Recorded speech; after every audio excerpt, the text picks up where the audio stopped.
melhorar a qualidade de vida dos quase 20 milhões de habitantes que moram nos 39 municípios ao entorno da cidade de São Paulo. Com este propósito, o governo do estado criou um novo sistema de gestão para gerir a região metropolitana de São Paulo. Para falar sobre isso, eu recebo o secretário de Desenvolvimento Metropolitano, Edson Aparecido. Olá, secretário, um prazer recebê-lo. Prazer é meu, Viviane, voltar novamente aqui na NGT. Secretário, o senhor participou ativamente aí da criação da região metropolitana. Agora que ela foi criada, o que muda de fato? Muda muita coisa. Na realidade, nós estamos criando um instrumento, através desse projeto de lei que o governador Geraldo Alckmin enviou à Assembleia, um novo instrumento de planejamento, de articulação, para que a gente possa, primeiro, integrar as ações do governo nessa região, que, para você ter uma ideia, são quase 20 milhões de habitantes, como você disse. São 39 cidades, onde aqui se concentram boa parte do PIB de São Paulo e do país. E hoje, uma região muito rica realmente, né? Extremamente rica. Aqui se concentram não só as esperanças de boa parte da população do país, de certa forma, mas também se concentram os grandes problemas, os grandes desafios. E hoje, isoladamente, uma cidade não consegue mais resolver um problema de enchente, um problema da questão do lixo, de mobilidade, de transporte. É fundamental que a gente pudesse exatamente juntar energias para que, junto com o governo do estado, esses municípios pudessem dar solução aos seus grandes problemas. Então é um instrumento novo, moderno, todos os prefeitos estão absolutamente envolvidos. Para você ter uma ideia, o projeto de lei foi aprovado por unanimidade na Assembleia, depois nós instalamos um conselho, o presidente do Conselho da Região Metropolitana é o prefeito Gilberto Kassab, o vice-presidente é o prefeito Emídio de Osasco. Já fizemos 2 reuniões. E agora nós definimos uma pauta para que o ano que vem a gente comece a se debruçar em cima desses desafios. Eu queria que o senhor contasse um pouquinho quais são os maiores projetos aqui para a região, os maiores desafios. O senhor contou que essas 2 reuniões realmente empolgou aí os prefeitos, os conselheiros da região metropolitana, estão participando e estão acreditando no que eles acreditam. Quais são as maiores urgências da cidade, região metropolitana? Nós temos, primeiro há uma decisão importante do governador Geraldo Alckmin de que a gente mude a matriz de mobilidade urbana dessa região. Não dá mais, Viviane, para ser o transporte individual, né? Então há uma grande perspectiva de investimento na ampliação dos transportes de massa sob trilhos, os trens da CPTM e a ampliação do metrô. Pela primeira vez, nós vamos agora, vai se estender a linha 4 do metrô para um município fora de São Paulo, que vai ser o município de Taboão da Serra, para você ter uma ideia. Então aí os investimentos são muito grandes, né, que tem que ser feitos. Eventualmente a participação dos municípios, como é o caso, por exemplo, de São Bernardo do Campo, onde nós vamos construir um monotrilho para aquela cidade, atendendo São Caetano e também Santo André, vão ter recursos do governo federal, da prefeitura e do governo do estado.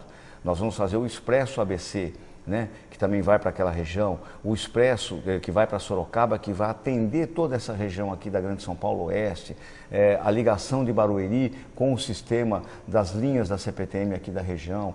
Enfim, há uma perspectiva muito grande de investimentos nessa área de transportes sob trilhos, né? Para você ter uma ideia de números, hoje São Paulo transporta diariamente 7 milhões de pessoas com trem e metrô. O Brasil inteiro transporta por dia 2,5 milhões de pessoas, para você ter uma ideia de dimensão e de grandeza. Um outro problema muito sério na região metropolitana é a questão das enchentes, a questão de saneamento básico, a questão de enchentes. Até porque hoje, para você resolver o problema de enchente no centro de São Paulo, o piscinão tem que ser construído em São Caetano, em Mauá. E o prefeito da cidade não tem como fazer isso. Então, enchente é um problema comum aqui no Pirajussara, da mesma maneira, é um problema comum entre as cidades. Uma outra coisa extremamente grave é a questão do lixo. Cada vez mais grave, o problema do lixo, evidentemente, vai fazer com que a gente tenha que ter uma solução comum para todas essas cidades. E uma série de outras questões que nós estamos levando em conta, segurança, educação. As câmaras temáticas que vão exatamente discutir cada um dos projetos estão sendo instaladas no trabalho da comissão, do Conselho da Região Metropolitana. Então, acho que esses são os grandes desafios, né, efetivamente, que a gente tem, porque qual que é a grande preocupação, não só do governador, mas agora do Conselho, é que esta região tenha competitividade, né, qualidade de vida, né, sustentabilidade. Nós temos áreas de preservação ambiental aqui extremamente relevantes, né? Serra do Mar, Serra da Cantareira, Serra da Mantiqueira, né? Há um desafio muito grande, aliás, uma Câmara especial que foi criada pelo Conselho sobre a questão do Rio Tietê, por exemplo. Eu queria que você falasse um pouquinho sobre essa questão, secretário. Extremamente importante. Para você ter uma ideia, todo o investimento que o governo do estado fez até agora fez com que a mancha de poluição do rio regredisse 160 quilômetros. Está mais ou menos ali na altura da cidade de Salto. O grande problema do rio é na região metropolitana, né? A bacia do Rio Tietê, do Alto Tietê, são 36 municípios, dos 39 da região metropolitana. O rio está morto exatamente no trecho que ele corta a região metropolitana de São Paulo. Porque quando ele nasce em Salesópolis, que é um município da região metropolitana, ali é limpo.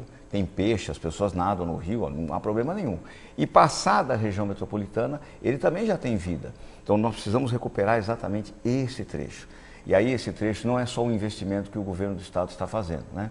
São 28 municípios que estão recebendo obras agora da Sabesp e do governo do estado para a gente poder recuperar a capacidade de vida do rio, né?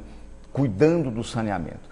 Mas o problema do rio, da poluição, não é só saneamento, é o lixo, né? E o lixo é evidente que você precisa fazer esse trabalho com os municípios, né? Então isso, por exemplo, foi uma matéria tratada já na segunda reunião do Conselho, que foi ontem, lá no Memorial da América Latina. Aliás, um momento extremamente importante, Viviane, porque também o governador lançou o bilhete metropolitano, né, que é exatamente o bilhete que vai fazer a integração do metrô, da CPTM, dos ônibus da MTU, num primeiro momento, para que depois a gente possa integrar cada sistema municipal a esse bilhete, né? Esse, por exemplo, é um exemplo muito claro da necessidade urgente de que todos os serviços públicos nessa região eles estejam integrados.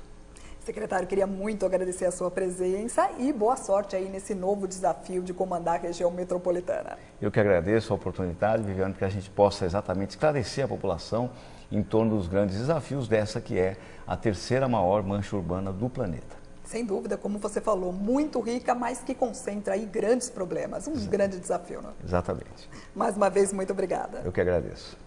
É isso aí, a gente fica por aqui e eu te aguardo no próximo programa. Até mais.